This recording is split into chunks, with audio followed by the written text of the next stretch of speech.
Hello guys, this is Dr. Madhuri from Team MDSCONQUER. We'll see the outline of antibiotics in this video. So this is the contents of the video. So this is the antibiotic definition which was given by Waxman. It is a chemical substance produced by the microorganisms and inhibit the growth of or destroy the other microorganisms in the high dilution. Coming to the classification of antibiotics, it is important.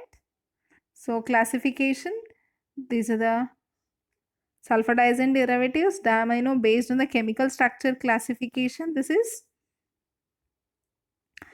and these are the other drugs which is based on the chemical classification, which includes macrolides, nitrofuran derivatives, imidazoles, quinolones, nicotinic acid derivatives, polyan antibiotics, and imidazole derivatives. So based on the mechanism of action, these are the group of drugs. So this is based on the spectrum of activity, and this classification is based on the type of action. So those are the important classifications which you can have to mention in your exam. Then coming to the sulfonamides, this is the classification of the sulfonamides based on the action. And this is the spectrum of action where it is a bacteriostatic, and pharmacokinetics includes they are extensively bound to the plasma proteins, and this dose should be reduced in the renal failure. This is the mechanism of action where here this para-amino benzoic acid or the folate synthase is converted into dihydrofolic or dihydrofolate reductase, which finally gives rise to the tetrahydrofolic acid. So in this step, the sulfonamides will inhibit this step. So you can see here the sulfonamides will inhibit the step here, whereas trimethoprim will inhibit the step here. Then these are the adverse effects of the sulfonamides. Then coming to the uses of sulfonamides, these are the uses of the sulfonamides you can mention here, like urinary infections, toxoplasmosis, and lymphogranuloma venereum, malaria, ulcerative colitis. In ulcerative colitis, we can use for the prophylactic use. And these are the dosage of the drugs, and which are short, intermediate, and long acting. Then coming to the trimoxazole, this is a bacteriostatic or a bactericidal drug, and trimethoprim plus sulfamethoxazole is the trimoxazole. Then these are the uses of the drug, and these are the adverse effect of the trimoxazole. Then coming to the dosage for the children, there's a syrups or a suspension, and trimethoprim oral, and the sulfamethoxazole. Then coming to the quinolones. Quinolones are the synthetic antimicrobial agents, and these are the examples of the quinolones, and these are the adverse effects, these are the uses, and this is the dosage you have to mention. Then coming to the fluoroquinolones, and this fluoroquinolones are divided into first generation, second generation, and this is the examples of those generations. And the pharmacokinetics include they are orally well absorbed and they can cross the blood-brain barrier. This is the important thing. And they are antibacterial spectrum across both gram-positive and gram-negative anaerobes. Then this is the mechanism of action in the bactericidal, which decrease the DNA gyrase, where it is arrest the multiplication by decreasing the topoisomerase. Then these are the uses of fluoroquinolones, and this is the adverse effects, and this is one of the important thing. This is contraindicated up to 18 years of age. So you can see the dosages of the drugs of this fluoroquinolones. You can write few dosages if you need. Then coming to the penicillins, very important. Penicillins was discovered by the Alexander Fleming. So they are called as beta-lactams by him. And if you see the mechanism of action here, See, this transpeptidases or a penicillin binding proteases will act here. Then classification includes natural and semi-synthetic, and these are the types of penicillins in the semi-synthetic group, like acid-resistant, penicillinase-resistant, aminopenicillins, and anti-pseudomonal penicillins.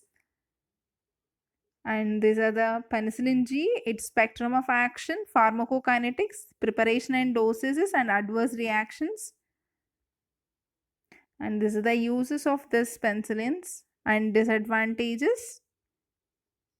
Then coming to the semi-synthetic penicillins. Semi-synthetic, this is the acid-resistant penicillins, and this is about the penicillin-resistant penicillins. Then coming to penicillinase-resistant penicillin, the examples are cloxacillin, nafcillin, and dicloxacillin. And these are the dosages of the drugs, and mostly given 4 times a day.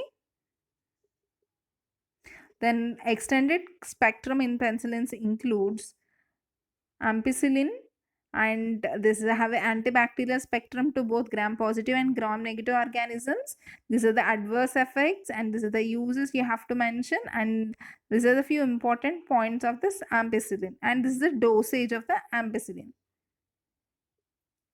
Then amoxicillin differs because it is better absorbed orally, and food does not interfere with this amoxicillin. Where there is a drug called as becampicillin, which has a ester of ampicillin and better absorbed. Diarrhea will be rare and it's a long acting. So this amoxicillin dosage will be of 250 to 100 milligrams thrice daily oral dosage. Then anti-pseudomonal penicillins includes carboxypenicillins and iridopenicillins. They'll examples include carbonicillin and ticagrelin, and these are the active against Pseudomonas aeruginosa and Proteus infections, whereas iridopenicillins will have a wide antibacterial spectrum activity. Then beta lactamase inhibitors, that is clavulanic acid, no antibiotic activity of its own, and it can be given with amoxicillin and also ticagrelin. Then the second example is of sulbactam. It is combined with the ampicillin, and the tazobactam can be combined with the piperacillin. These are the therapeutic uses of this clavulanase inhibitors, that is clavulanic acid, beta-lactamase inhibitors, and mostly the maxillofacial infections as the first drug of choice will give the combination of this amoxicillin with the clavulanic acid. Then coming to the cephalosporins, it is derived from the fungal cephalosporium, and these are the generations: first, second, third, fourth generations of cephalosporins available, and this is the parental first generation, second oral first generation drugs. These are the second generation drugs, third generation drugs, and the fourth generation examples.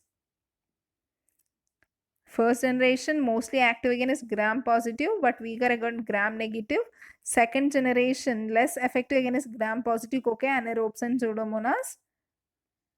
Effective against gram negative infection. Second generation. Third generation more active against the negative bacilli and pseudomonas, whereas fourth generation mainly used in the gram negative infections and gram positive infections. So these are the uses of the cephalosporins, and these are the adverse effects of the cephalosporins. Then coming to the tetracyclines. Tetracyclines are of this natural and semi-synthetic derivatives, and spectrum of action includes gram positive, gram negative bacilli, and also inhibit the growth of protozoa mycoplasma. So this mechanism of action includes on 50S and 30S subunits. Tetracyclines will bind to the A site, whereas pharmacokinetics includes like tetracycline chelate calcium and other metals, whereas doxycycline is 95% and minocycline is 100% absorbed. This is very important, and even this point, like they are distributed in saliva and JCF, are also very important. And these are the uses of the tetracyclines and contraindications in pregnancy, lactation, children up to 8 years. And this is the adverse effects. Then drug interactions with carbamazepine and phenytoin barbiturates, it will decrease the half-life of tetracycline, whereas tetracycline interferes with the penicillin action also. And this is the dosage of drugs for adult and for the children. Then semi-synthetic tetracyclines, like it given, they are 95 to 100% absorbed if they given orally, and the minocycline dosage, and this is the doxycycline dosage, and this is mostly used in the periodontal infections. Then coming to the chloramphenicol. Chloramphenicol spectrum of action include gram-positive, gram-negative, chlamydia and mycoplasma pneumonia species. Plasma half-life will be of 1.5 to 3.5 hours. And these are the adverse effects of this chloramphenicol and the uses. It has a wide range of uses. And these are the preparations and dosage, and interactions very important because it increases the toxicity of tolbutamide and phenytoin. Then coming to the macrolides. Macrolides includes the erythromycin. Interactions will be of toxicity with the ketoconazole, carbamazepine, theophylline and cyclosporin, warfarin and prednisolone. And even it interferes with the chloramphenicol and clindamycin. These are the preparations and dosages. And these are the adverse effects of this macrolides, whereas these are the uses of this macrolides. Then roxithromycin, this is a longer acting acid, stable and more potent one. And here this clarithromycin, this you can use for the H. pylori infection, that is clarithromycin, metronidazole plus pantoprazole. This is very important, you have to mention, that is effective against the H. pylori infections. Then azithromycin, this is also acid resistant, it will have a longer half-life. Then coming to the clindamycin, these are well absorbed orally and used mostly in the osteogenic infections like osteomyelitis and adverse effects like colitis and diarrhea. It is a prophylaxis and treatment of anaerobic infection, and these are the drug dosages given here. Then coming to the vancomycin, it is a methicillin resistant staphylococci. It is active, and these are the drug dosages. Then coming to aminoglycosides. Aminoglycosides are highly water soluble and inhibit the protein wall synthesis, and they'll have a ototoxicity and the nephrotoxicity.